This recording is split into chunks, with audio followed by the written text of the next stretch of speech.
All plants are taking a hit with this extreme heat with no real rain chance in the forecast.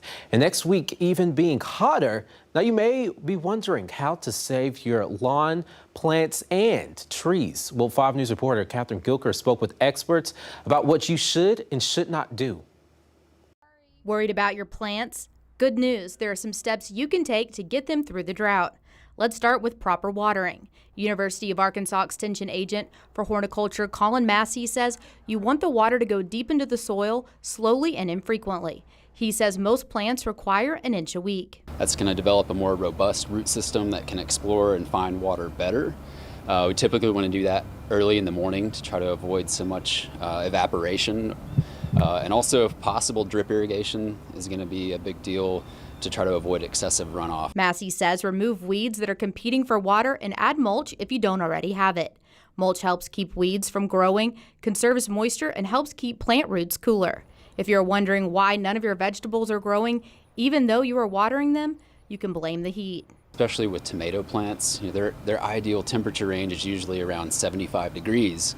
When we get over 90, 95 degrees, they often will just drop those blossoms or they'll get poor pollination. So you may have a few tomatoes on there and not many flowers. It's really just due to that excessive heat. Levi Schroeder owns Levi's Lawn Care. He suggests leaving your grass taller than you typically would to help it retain moisture.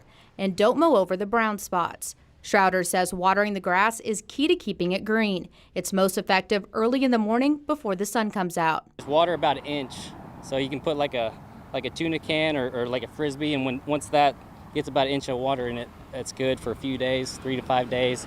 That way just keep your grass green. But if you don't want to mow at all and you don't want any maintenance, just don't, leave it alone.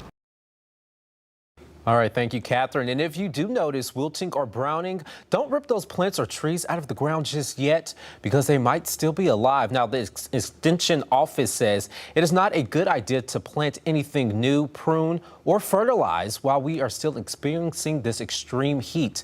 The Extension Office also asks that if you do have any young trees or newly planted trees, that you will need to water them too because they likely don't have to have an established root system just yet. And try to water the entire root zone, which is usually to the edge of the tree's canopy.